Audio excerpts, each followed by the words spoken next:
And away we go. Welcome to it. It's Chicken Dinner 017. We talk live again with you on YouTube and X. It used to be the sports betting pregame show every Thursday, leading you up to Thursday Night Football. But that's over with. We don't have that until September of 2025. So we make things work. We make a switch and do a peekaboo episode on a Wednesday that will dive inside a lot of the math behind betting the Super Bowl and mostly the props. Big conversation all week long. I got an email actually on Monday from one of my editors who said, I'd love to get your 8 best props. That's not how it works. We do not give the props out the Monday after championship weekend. We need them to A, populate, and then B, we need to actually see multiple markets. Because the way this works, for those that are new to the Super Bowl betting cycle, you go back 5-10 years. The props came out on Thursday night in Las Vegas, and everybody got in line or logged into their app and waited for the Westgate Superbook to put those up. They used to release a 40-page packet, and they would let you line up however many people deep, and whoever was first in line got first crack. You got a 2K bend. That was your minimum pop per prop, and you got either 2 or 3. I can't remember if it was 2 bets or 3 bets, then back of the line. Well, things have changed since 2015. Now you have Circa, huge hitter in the game. They put their props up on Friday, but the legalization of sports betting has turned these DraftKings and FanDuels and MGM shops into, quote, originators, which they're not. Like, they put props up, but they often move right away. And you'll see a lot of the markets shift once we see the bigger boys offshore and in Vegas start to put their props up. I mean, it's not that difficult to line quarterback passing yards and receiver rushing yards or whatever, like the obscure stuff. Like when you line Cooper Kupp a couple years ago, you put him at 1.5 and see what happens. You're not going to be that far off. But a lot of these props that come up on Thursday and Friday are going to be different than the numbers we see at the American books, as I call them. But we have seen some of these numbers moving, including the first number I saw on the punt prop. The first number I saw Monday, the number was 7. It did not last. It got bet down right away to 6.5. So you try and understand where these numbers open and where they move to, and we will all meet in the middle by Thursday or Friday. But no, I don't have 8 props for you. Forget Monday. I don't even have them Wednesday. There's one I know I'm going to play, and I'm just waiting for maybe a bigger limit at this place. I love this first quarter under this year at 9.5. And we'll talk more about the props with my guests, BeefLoaf and Chorizy-E from the 108, who have been betting the Super Bowl just a smidge longer than I have. My first Super Bowl bets came in Bears Colts, and unfortunately I got hooked by one of the winning props in that game and thought, oh, this is easy. Oh, this is fun. Oh, Devin Hester to score a touchdown. How simple was that? It's never that easy, but when you get hooked right away, you want to be a part of it. I do like that first quarter under, though, 9.5. And one place I believe was dealing plus 105, which I like. Let me pull up the odds logic screen for those of you watching right now. It's very, very sad this late in the game to pull this up. Only 3 games. The East-West Shrine game, which, again, only one line is up at FanDuel. And FanDuel, I assure you, has no fucking clue what that number should be. They just threw it up to see what happens. And then the Senior Bowl, which BetMGM has up. Again, I'm not sure that that's the right line. 2.5, and nobody else is even up.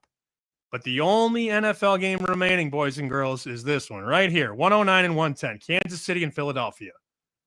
I do lean to the under, and we've seen some of those 49.5s come off the board. Circus 49, South Point's 49. The ceiling so far has been 50, and we've also seen some movement.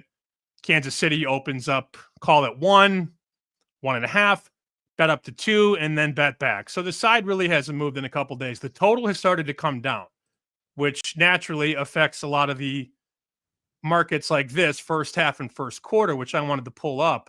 And the books have gotten smarter on this. So it used to be 10.5. I remember betting under 10.5 a lot. This would have been like 2019, 2020. And I went back and did some of the diligence on it. And not that I look at trends or averages and bet that. It's a nice supplementary piece to maybe add at the end. I do think these defenses, specifically the defensive lines, are the strongest units on the field. So easier always to prepare for another offense when you have 2 weeks. But I think these defensive lines are going to dictate a lot of the early stuff in the game.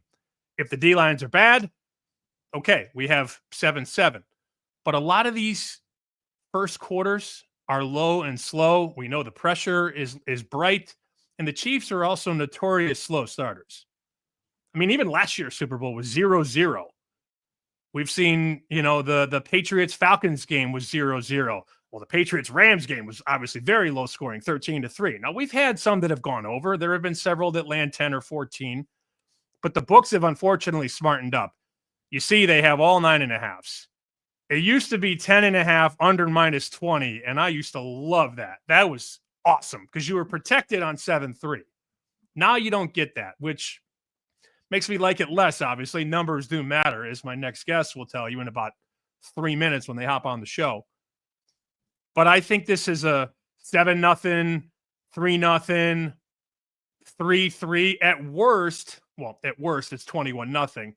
But at worst, in that range of sub 9.5, one team has 7, and then there's just not that urgency at the end of the first quarter to get in. You have nothing to rush for. Nobody cares at the end of the first quarter. That's why I bet some of those Army-Navy first quarter unders. The urgency at the end of a first quarter and third quarter, just not as strong as it is in the second quarter and the fourth quarter. So I do like that one. And I mentioned the punt prop. So the sharpest guy I know gave me a call Tuesday and said, keep your eyes out for 2 things. The punt prop under 7.5, which again, it opens 7 and it's already down to 6.5 basically everywhere. And the second prop, he said, was look for the Eagles to convert a 4th down. And he said, I want to lay $4. $4 would be the wheelhouse right there, like -400. And BetMGM late Tuesday night opened it up. Yes, there will be a conversion for Philly at -1,000. And he goes, 1,000? Wow. So not much numerical value in that market. However, that book, BetMGM, has gone down. So there may be some finagling going on. Let's see. They had -550 last time I checked. So I don't know how much that is. I assume limits are not big, and I know they're not taking big bets from winning players. But to go from -1,000 on the open to now -550, clearly some support from somebody relevant on the no. That said, the yes becomes a lot more enticing at -550. But I don't know that he's going to pounce at that number. One more quick thing before I get to Beef and Chorizy.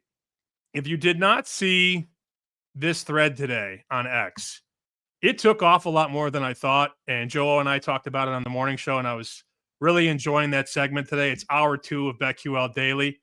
We start by power ranking our top 3 Super Bowl bets of all time, like our favorite personal bets. And then Joe and I both asked on X, what's the best bet you've ever hit?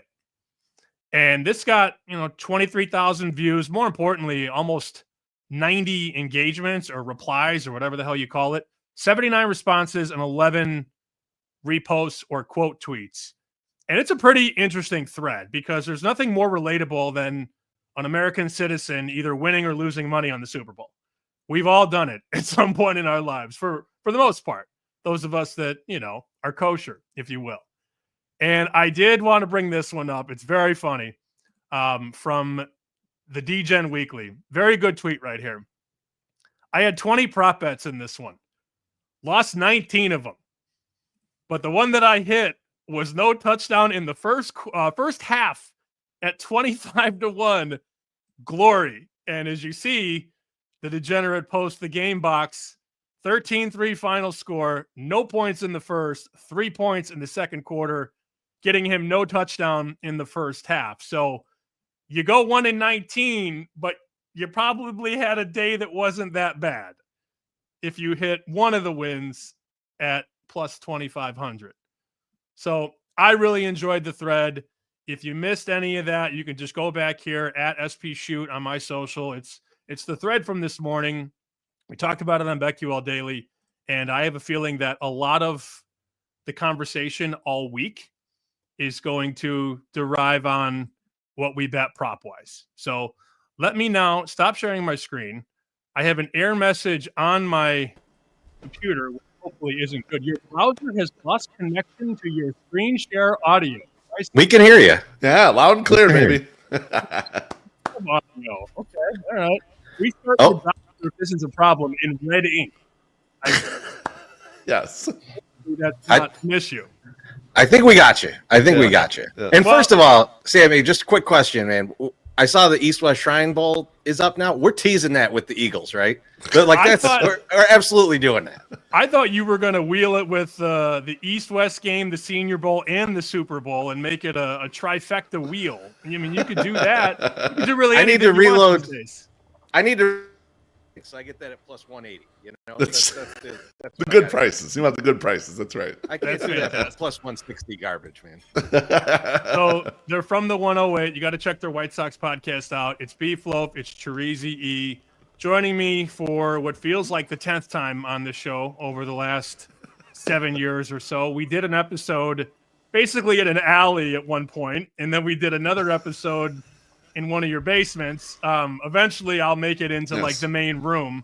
But I mean, going from outside to inside is always good. And I mean, you guys have done this Super Bowl dance for a while. Do you remember your first memories of betting on a Super Bowl? Yeah, you were mentioning the props, Sam. And way back in the day when I had heard about prop betting, I'd heard about it how you heard about it, where everyone gets in line and the first people to get to the props, that's the thing you want to do. You want to be there and bet first. So that when we were betting real seriously, the first time we were betting like on the Tuesday or whatever, and we were betting all offshore.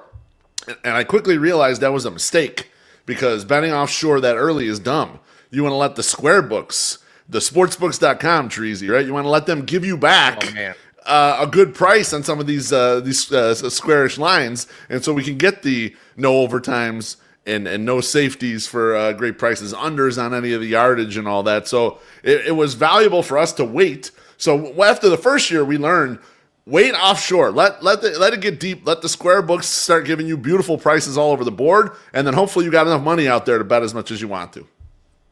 Yeah, and I remember because of that, like there were definitely because I mean back then, with all my different cousins across South America and the Philippines, I was able to get money to a lot of places. So we would have, I mean, like we had like an Excel spreadsheet with like 20 tabs of all the different books that we were betting at, right? Like, so when you get to the Super Bowl, the only problem then was if your money was a little uneven, like you might have only like $200 left in one, but 20,000 in another one, right? Like, so you had to deal with that. But like the amount of different places you could go that the prices were just all over the place was incredible. I remember one of the first Super Bowls that we bet, we ended up with both sides of the safety.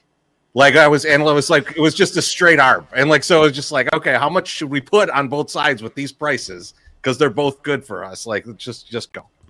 So I'm glad you brought up the safety prop because that used to be 18-1, 16-1, and then it happened a couple times. A lot like the overtime prop because we've seen two overtime props in the last couple years. Well, not couple. We saw it with New England, Atlanta, and then we saw it last year with the Niners and the Chiefs. Yep. So when something happens twice in a small pocket, you could zap all the monetary edge out of it. And overtime was 14, and then it was like 10.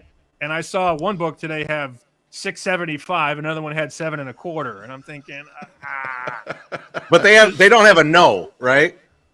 Most of them do not. Most of them do not. See, in the old days, we could bet the no, and you wait till the sportsbook.com skins got all the way down to like minus 400, and they're like, all right, pile in on that no, get as much no as you can. You know, that's like taking McGregor at plus 800 and Mayweather at minus 500. And yeah, exactly. You're gonna win. Yes, absolutely. Yeah, I wish, a lot of these books, I give them credit. Like I was looking at MGM today. And when you click on the more wagers part and you get down to the bottom, it says there are, 400 ways to bet the game already. I applaud that. I hate the lack of the two-way markets, and it's not just MGM. I mean, they all do it. And, we had Spanky on our show today, and he was talking about how there's not as many traditional old school bookmakers anymore at a lot of these places, and they have traders, and a lot of them aren't like booking to book. They're not aggressive about it. They just take a couple clicks and move. So that changes the way. But I do know tomorrow night at, I believe, 7 o'clock Pacific is when they put up, Superbook will put up like 700 ways to bet the game. And nice. A lot of their stuff, like some of their stuff I actually sent to you guys, they have a couple yes and no's, but they don't have one on the octopus. They don't have one on 3 touchdowns for Barkley, which is 12-1 yes. They don't have a no price on that. I think they do the best they can with it, but the true yes, no, you're going to see a lot more of that at Circa, which you guys can now bet in Illinois. Yep. So having the yes, no, and having both of them available is going to change the game when you're looking at an only yes market or an only no market compared to a market that has both. I don't get why you don't see yes, no on touchdowns. Like I feel like those markets were always great. Like this year, like Saquon would be plus money on the no. Right? Like so like that would be a really interesting bet to have. I haven't seen it myself. It might be up. Maybe someone's willing to do it, but like I'm surprised that you're not seeing that. I think it makes for better markets when you're doing it. And I think the books would make money on they tend to make money. Like I feel like they'd be able to figure that one out. Well, somebody sent a DM about you guys and asked like what you guys are like. He's a newer listener and he said, "Hey, like what's all on the menu tonight, essentially." And I said, well, these guys, they're not afraid to take a shot, but they often take most of their shots on numbers, not players. And the guy responded, "Ooh, like interesting." Look, I'll fire on a player. I had for no reason other than I had about 8 Jack and Diets. I had Dawson Knox to score a touchdown on Sunday night. Did not happen. I bet a player, not a number. But I feel like you guys more than not, when we talk and we tell these old stories, you're gambling a little bit, but it's mathematically responsible. Did I say that nicely enough? Yeah, I think so. I think a lot correct, of. I mean, like we were ARB guys, right? I mean, that's the game. That's where we come from. Yeah, that's what we would do, right? Like so. And if you're not familiar with that, you're watching the big markets, right? Like where you could take huge amounts of money on a single bet, and you're waiting for those to move. You're seeing which way they move, and then you're going to the smaller markets, the smaller books, and saying, okay, this price hasn't been moved. So it's the idea of like Google stock went up a ton today. And if there were somehow a market where Google stock was still buyable, but not at the same price, like you buy it, right? Like, so we would end up with a lot of things where it was like, okay, like all of a sudden this prop just moved. And then we take a look in sportsbook.com or GT Bets hasn't like moved their market. Bet Island. Well, Bet Online still exists. A lot of these I feel like are Bet Island. Bet Island.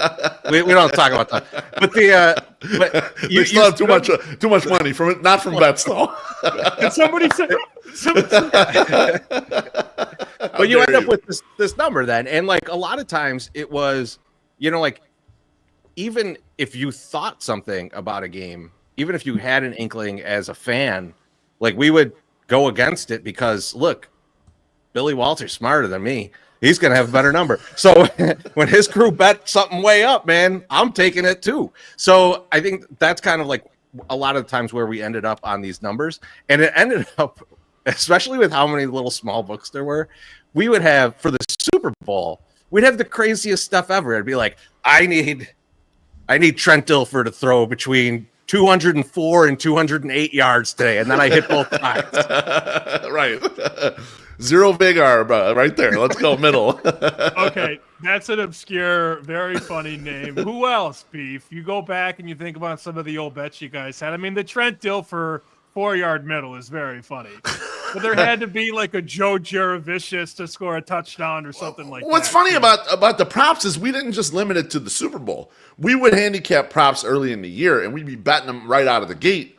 And so you'd have all these strange bets. I remember I would handicap. I never handicapped the props for the Super Bowl. We'd let the market go, but I would handicap them for the playoffs. And man, I would end up. There was one game where Atlanta was at the New York Giants, and they were in the Meadowlands, and I had so much Atlanta Falcons props and overs and all this shit, and they lost 31-3. And we must have lost 10 grand on Atlanta Falcons props on the random players because no one gained a goddamn yard in any direction. And we're watching the game just hoping for fucking garbage yards, and we got nothing, Chorizy. And you're looking at me like, what the hell's wrong with your prop model? Why we got nothing here? Remember that? Yes. I remember too, like having, and this is a no bet thing, and maybe this will encourage books to get it back. I remember having a no bet on a cornerback, no interception, right? And I just happened to also have like in that game for that team, no special teams or defensive touchdown, and the guy picked six like early in the game, and I was just like, I was like, because it's like $5 grand to win 200, and then it's like, well, that's all gone right now. All right, well, we'll see what happens with the rest of the game. The scary thing about the Super Bowl too is, Chorizy, the scary thing about the Super Bowl is we would always have so much more money on the props than we would on the game line. So we might be rooting for something in the game, but then we have to paw through hundreds of props that we've bet to determine did we actually win. Even if our side won the game, we're like, we have no clue. How'd you get? Oh, you got your side won. It was like, we have no clue how we did. We might have gotten crushed because we're not exactly sure where all the props landed. That's the fun of the Super Bowl is you have so many bets. There's so much volume out there. And so much weird shit that it's tough to keep track. Like we used to have a list we'd try to keep track of during the game, but it's like you can't even hang out and have fun with people trying to keep track of this shit. That was the thing, right? Because like the Super Bowl, and Sammy, we started talking about this a little bit before the show, is like the Super Bowl is different. Like, so when we were Arbin, if on a Sunday, like we didn't hang out with our buddies. Like I would wake up at like whatever 5:30 in the morning and start betting soccer into football all the way till the night, and then I'd be done at like 10 at night or whatever. So we never hung out. But for the Super Bowl, man, you're hanging out with your boys, right? Like, so we would get everything done, like an hour before the game. Then we go head over, hang out with the boys, and yeah, we had like these massive lists because like our buddy Slim Mick, he's like, hey man, you coming over? Bring whatever bets you have so we can keep track. And I was like, what?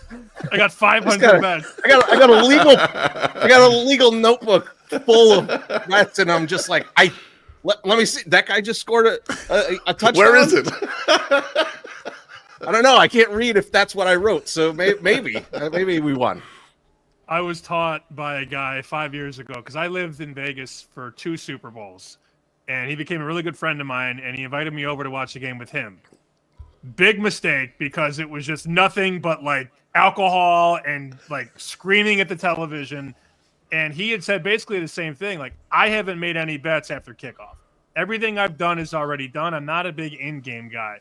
And I go, well, how's the spreadsheet looking? He goes, I don't know. If that computer lid opens up, I'm going to fucking shoot it. Like, I've been sitting at it for 12 straight hours and 2 straight weeks. And if I see a spreadsheet, I'm going to empty the clip. I don't want to know, and I'm not going to know until the morning. And I thought, this game just started. This is very intense. You know? This is not a chips and dip type Super Bowl party, right? Like, there's 4 people. There's no chicks, right? It's just dudes like on edge. It's a release. And they remember some of the bets, but they don't remember all of the bets. And yeah, man, it's sweaty. But then you got some pros that'll say there's no more value in the Super Bowl. And I think that's a little extreme as well. I mean, you could always, you look in the right place, and this guy is, plus 110 to score, plus 140 to score, plus 170 to score. Not that we see that big of a range because a player like that's going to get to the middle, but you see it more on the bigger name guys, a less range. But like Dallas Goedert, for example, I imagine, like, I didn't even look him up, but I'm curious now the range on Goddard to score a touchdown. Like, he's got to have a 50-cent gap, if not more. So here's Goddard. Those guys in the 200, 300s, they get gaps. Yep, here we go. So at 4 books right now, Dallas Goedert is $2.85, $3, $3.15, and $3.30. So for somebody to say there's no value in the Super Bowl, I would just show them that slab on Goddard where, there's a, what is that, a 45 cent disparity between the floor and the ceiling. So how is that not valuable? Yeah, and like you got to see where the market is too, like where the big players are, right? Like because if they're at 260 or something, man, that 330 is looking delicious, man. I'm in on that, right? Like so there's always that stuff. I mean, like even going into this past weekend, the variance on like James Cook touchdowns across the books was pretty spread out, for which I was surprised at. You know, you get anyone from like plus 105 to plus 135. So like that's the kind of thing. Like there's always an edge. Someone's sleeping. Someone's getting fired on so you know, I don't feel bad accelerating it. They take enough money. I want to get to a couple of things in the chat here, and then we can maybe dive through. I sent you to about 5 pages of props, and if anything jumps out, good, bad, or indifferent, let's do that. Very interesting chronological timeline here from your friend Alex Rude. 2 goats on the show today, and then 10 minutes later, these guys stink. Both accurate, by the way. Talking about 2 separate things. Yeah, I mean, 10 minutes apart. And then a very nice triangular post from Alex. That's the most perfect description of beef I've ever heard. I think that's what I said. You gamble. Take shots at numbers. Responsible. That's right, yeah. Baloney, who I love, says, I thought Arb guys meant Arby's guys, to be honest. Could mean that too. Fair. I mean, in our we're case. We're both. Gabe says, hi, guys. Gabriel, howdy. Brewhand Luke, what the hell is this? This is chicken dinner. We're not talking college football. This is 3 people who know how to gamble. That's right. And this one from Dr. Eck, which leads us into the prop packet. What color is the Gatorade? So I'm glad he asked, because you sent us a packet, and I thought that there might be an edge here, and I want to talk to you guys about it. So it is not the color of the Gatorade poured at BetOnline. It is the color of the liquid poured on the winning coach. Do you guys feel like there's a little extra edge in orange in case it's nacho cheese? Because Andy Reid, he'll turn around. It'll go right in his mouth. That's what. Yeah, I mean, like, do. Okay, it doesn't say poured into the winning coach, so that might be problematic. A quick follow-up. Gatorade might be ranch dressing on the Kansas City sideline. Yeah, exactly. See, the listeners are right in on this, Chorizy. But Gatorade can't be ranch dressing. The liquid could be ranch dressing. And I was surprised, too, that market this year at BetOnline, Dave Mason's crew has it up right now. It's one of the only ones that does, at least that I can see. They have Clear as the biggest long shot. Clear used to be crazy. 2 or 3 to 1. Like, they used to be safe on the water. It is funny because that's a big flip, and purple, way back in the day when it debuted, used to be a big underdog. And then it happened a couple times, and purple jumped up in odds. I remember when purple was plus 1,000, Chorizy, and back in the day, I was like, no one even has purple. It's not going to hit. And then it hit one time, and that's it. It changed over.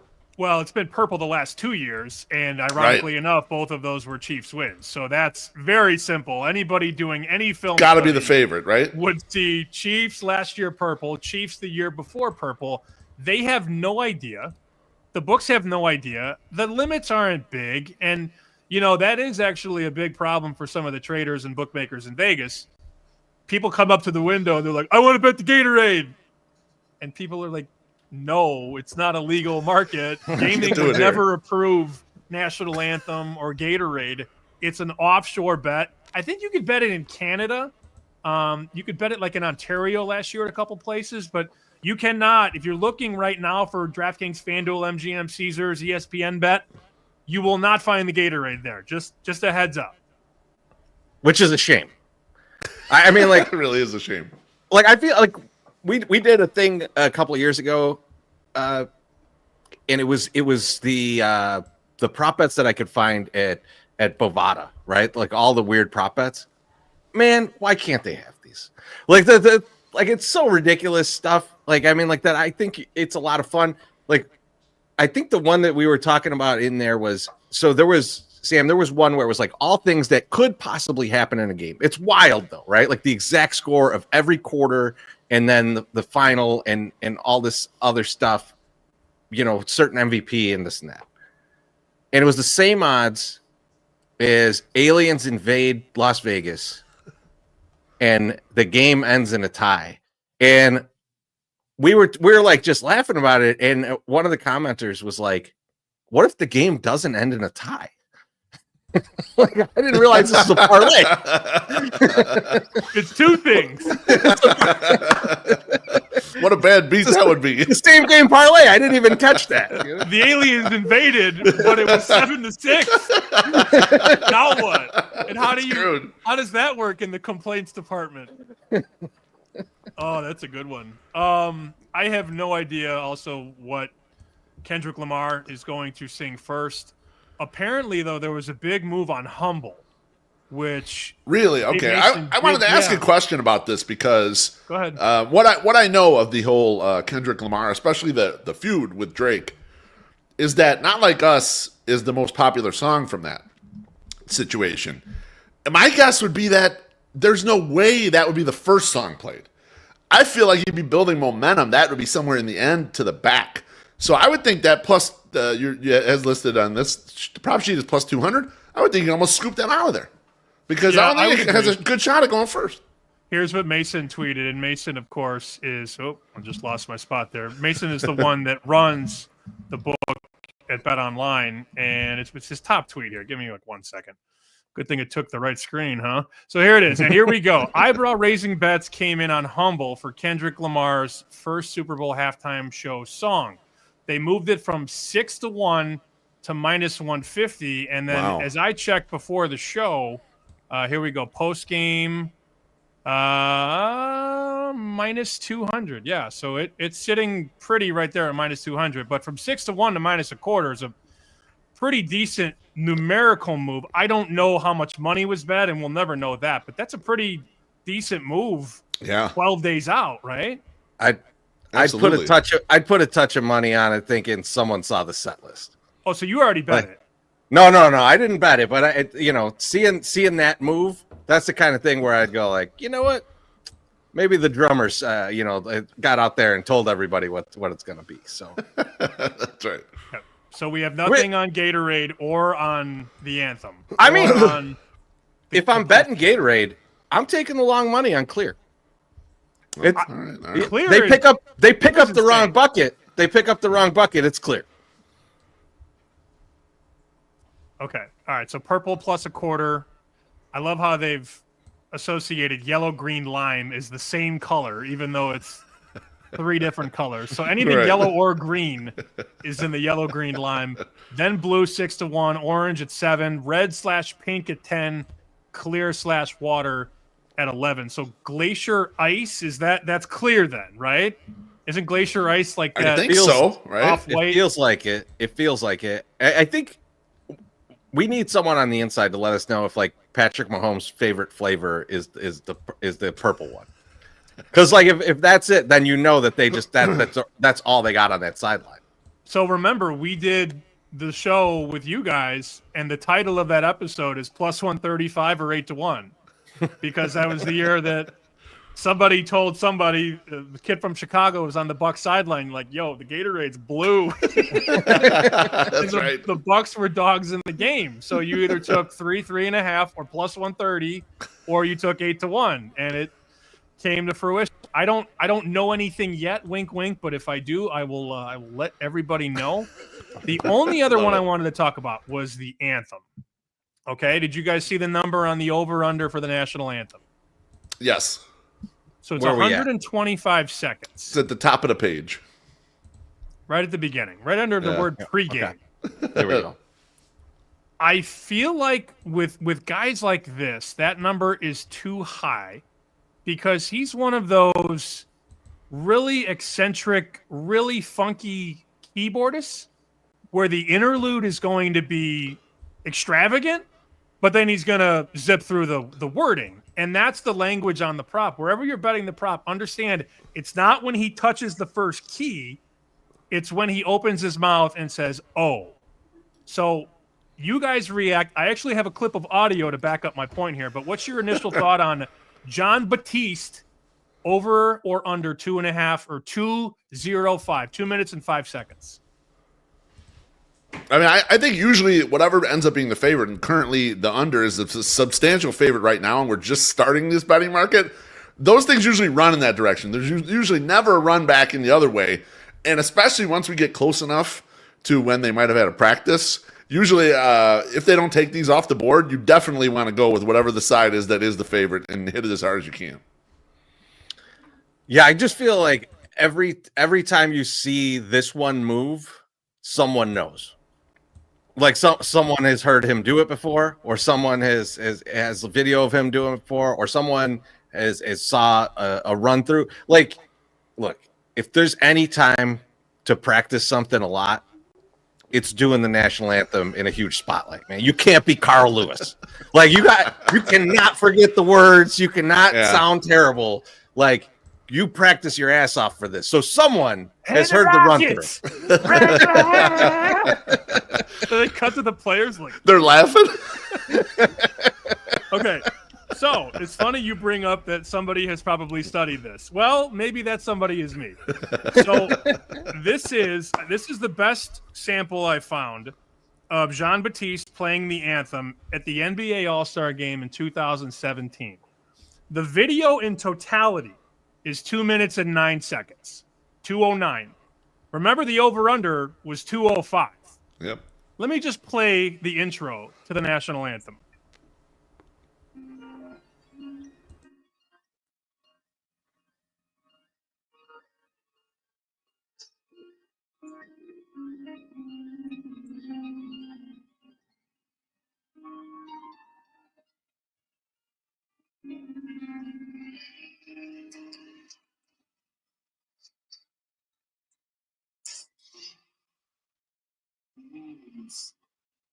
So there it is. There's going to be a fight over this. There's going to be a fight over this whole thing. I know it. Absolutely. Be wherever you're betting. Be very careful read it well. To read the directions. That's right. Read what the bet is carefully. I have the first word being uttered at 28 seconds. So if he does that, and look, it's the Super Bowl. Do you think he's going to go out there, hit 3 keys, and start? No, he's going to, if he's playing the piano, which by all accounts he's probably going to. I don't know what else to say on that. I don't know. I feel like I laid out a pretty good pattern there. Better beware, though. Better beware, because like you're getting this offshore. Like this isn't a bet that you're going to get at DraftKings or FanDuel or somewhere where you could shame them online into giving you your money back. Like so. If you're gonna bet this, make sure you read specifically how it's worded. Because if they're like at the first note, that means keyboard, man. That means he's talking. They're talking keyboard. So you might want to go over in that situation. So I just be careful. Okay, so 2 things. Mrs. BeefLoaf chiming in. Love the anthem bets. Thank you, Mrs. And I'm not even kidding. At BetOnline right now, the sheet I sent you is from BetOnline, at least that prop on the anthem. Yep. It says U.S. national anthem time, and then in parentheses, words sung only. So very clear to what that is. Very clear. Yeah. And at the time this podcast started, 40 minutes ago, under was 125 seconds at minus 130, correct? Mm-hmm. It's now minus 150. It's already moved 20 more cents. Yes. Keep moving, baby. Keep going. I might get off and bet it right away. Let's get nuts. I'm going to go see what the limit is. He comes out on Super Bowl How Sunday, much Ethereum do I have? I'll open up the Phoenix account right now. You know what's going to happen now? He's going to come out like Jennifer Hudson and just go, oh. I hope so. Can you... Fuck! I'll throw this bottle at my TV. That'd be awesome if he just did it real slow and then said, "Fuck all you gamblers." Was the one year? Was it Gladys Knight was singing the anthem, and nobody? Put that at 6 minutes. No, she was sick, so she got up there and she was like, "Oh, say, can you see about that dancer?" It was like 80 seconds or something. It was like, oh, wasn't expecting that. All right, what else on the sheet? maybe got anybody excited. Well, let me ask you a question. Go ahead, Chorizy. I was going to just ask a question. The one thing I was going to say was the thing that like didn't exist when we were doing this was the octopus bet. Right. And I think it's intriguing this year because two reasons. One, Jalen Hurts always scores from the 1, right? Like, so like you know what they're doing if they're on the 1 yard line. So you know that touchdown's going to happen. I mean, the way these teams have been going through the playoffs, there's been so many weird penalties, especially around the goal line, especially in the end zone. Like, it's not wild for me to think that after that touchdown, someone on the Eagles gets in someone in the Chiefs' face, someone hits a face mask. Now you got a penalty. They're going from the 1, Jalen again. So, like, that's an interesting bet to me where it's like their goal line is kind of twofold, right? It's like if they're going to go for 2, it might just be Saquon. If they're on the 1 for going for 2, it's gonna be Jalen. There's a high chance that the same people get in all the time. So I don't hate the octopus. Hurts did it the last time these two teams met, and if you don't know what the octopus is, sorry, we're all degenerates deep down. The octopus is when a player crosses the goal line, scores the touchdown, and then is the receiver of the 2-point conversion. So he has to cross the goal line twice on the same drive, like bang, bang. Not an early touchdown and a later 2-point conversion. It has to be the same scoring drive. And we've seen it, I believe, only once. I think Hurts was the first one to do it. I could be wrong about that, but I don't remember it being something that was a thing like 5 years ago. No, and I like that Chorizy brings up the most obscure way that it could happen. The octopus, not just Kelsey 2 times in a row. Well, I was going to say, well, these teams only have a handful of plays that they're going to use on the 2-point conversion, and so it's rarely going to line up where you're going to have one of the plays they use with the touchdown score necessarily. So I like that you did hype it a little bit. Maybe get a little more action on that at octopus bet. Yeah, I get a piece of all of them, so it's worth it to me. Chorizy's looking for the price on 2 octopuses. How many? What do I get for 2? All right, so apparently there were 11 octopuses converted in the 23-24 regular season. Does that even sound right? Wow. How many? 11 in the regular season last season, according to Mitch Goldich. Okay. Wow. There were 11 octopuses, and he asked, or is it octopi, converted in the 23-24 regular season. But I don't see any, like, so far, aside from the Hurts. Anyway, how many did Derrick Henry have? That's yeah. Okay.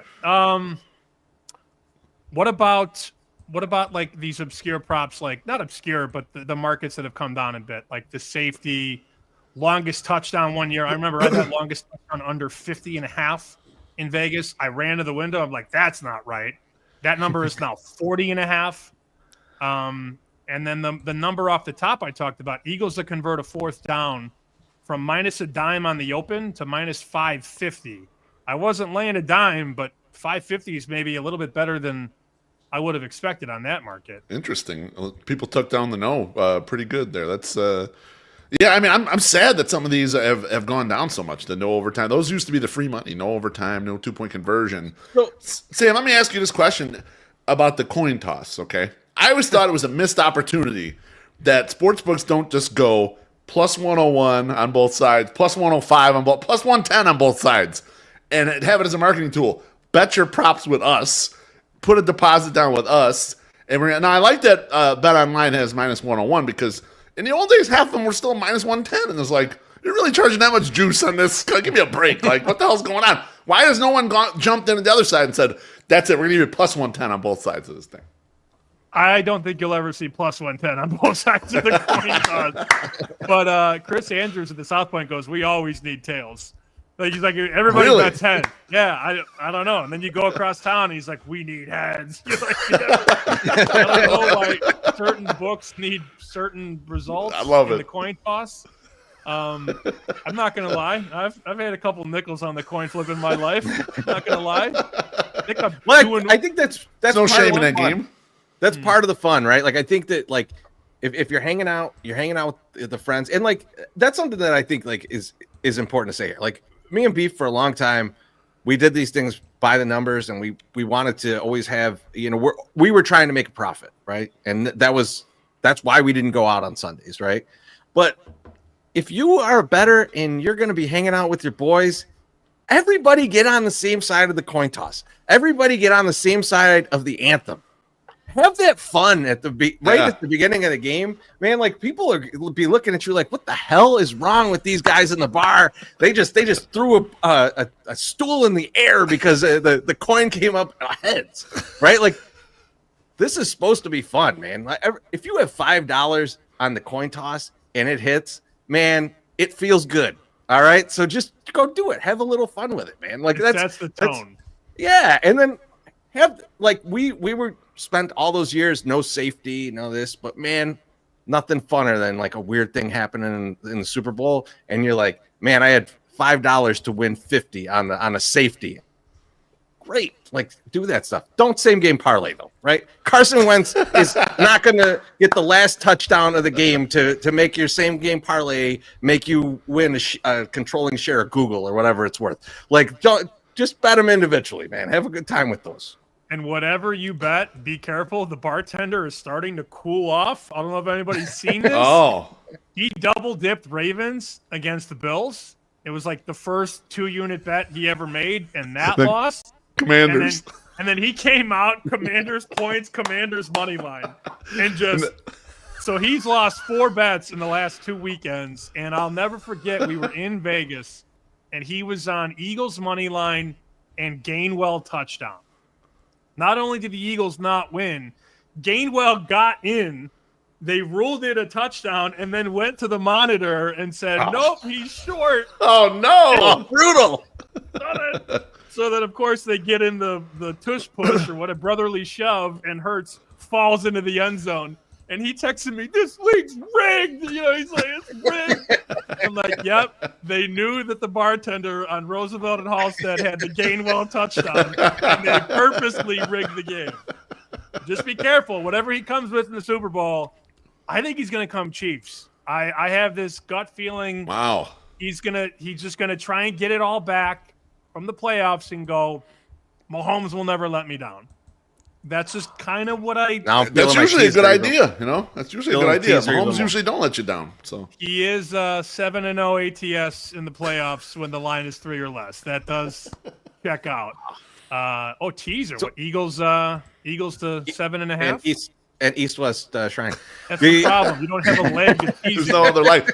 Does anyone offer open legs anymore? Hold that open leg till next season?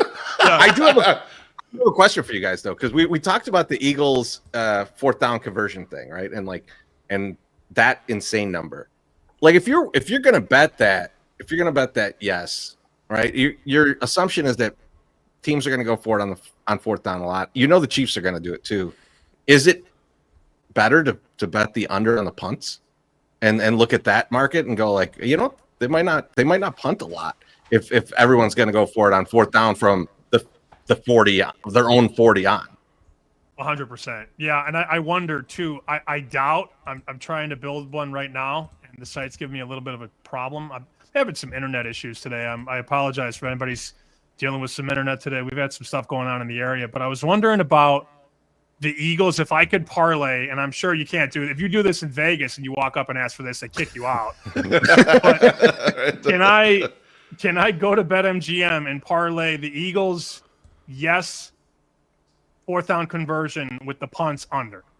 Will you let me do that? Right. You guys might have to try it. You guys might be able to do it before I do it because I tried some spots. Yeah. My internet is giving me some issues here, but that is clearly direct correlation. And I don't.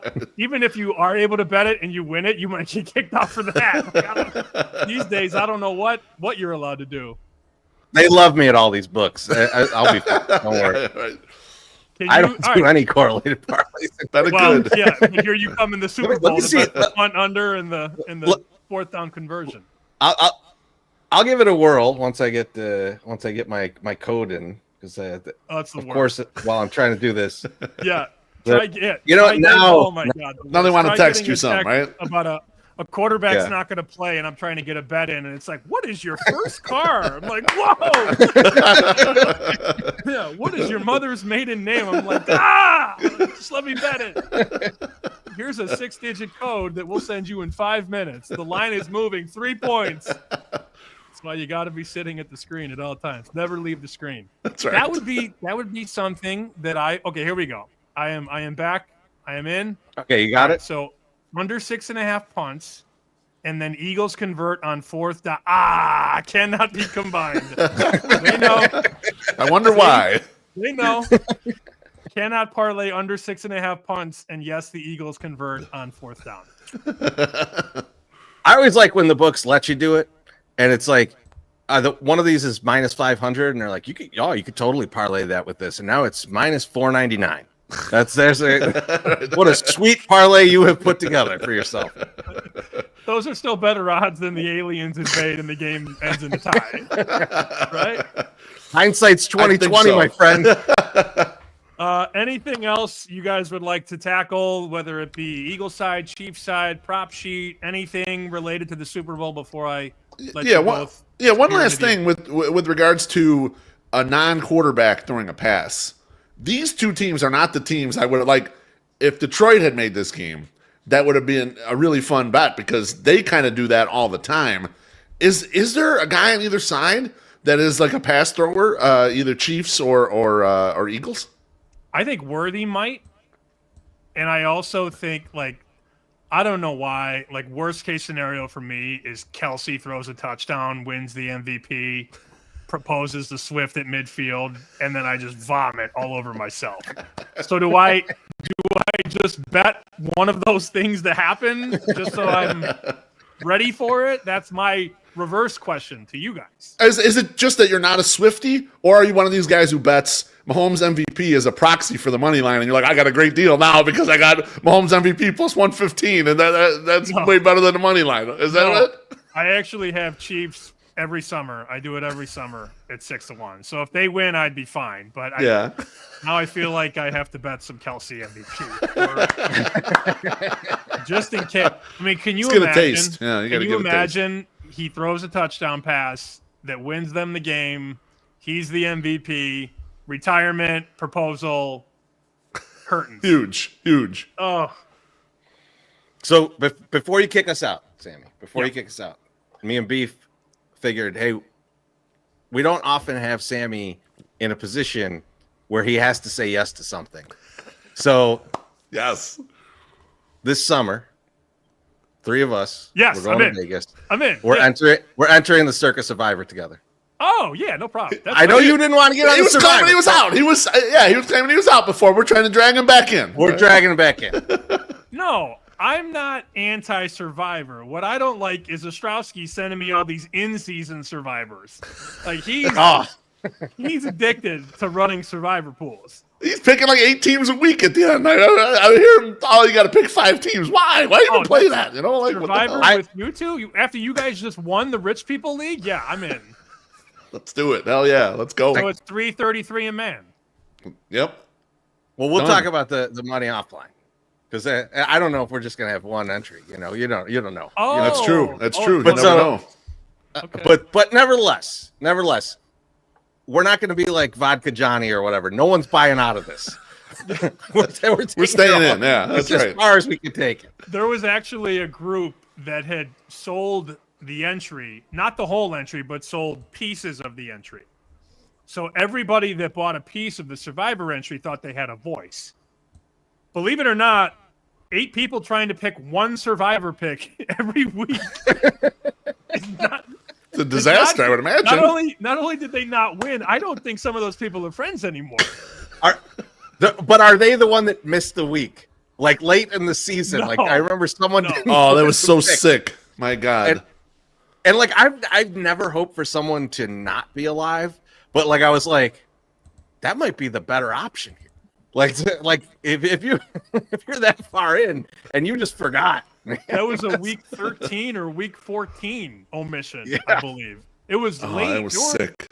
195 entries left.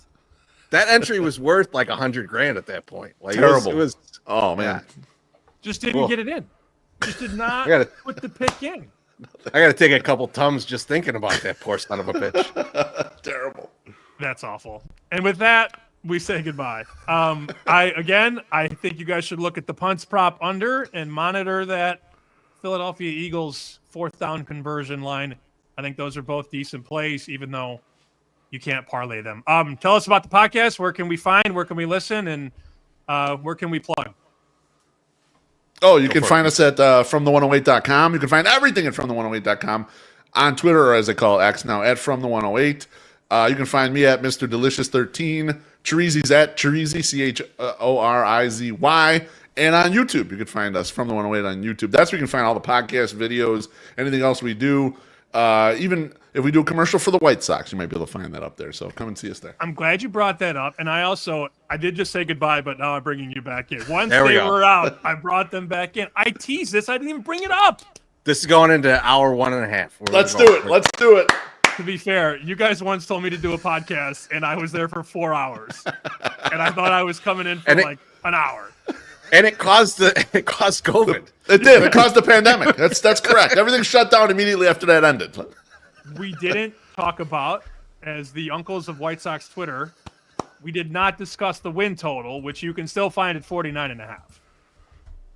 Can you? Hard to find where it. is It's it? hard to find at 49.5. I need to bet more of it. 51.5 a lot of places now. Oh, really? But if it's still out there 49.5, let me know where, because I'm getting back in. Say someone showed me a 53.5 that had moved that much. Yeah. So. Oh, wow. Okay, so I haven't looked at it in a while, but I sent it to you guys when it first opened, and it was 49.5, 49.5, everywhere. 50.5. Yep. Okay, When you sent it to me, it was 49.5 plus 100. And that's where I have most of my money on it.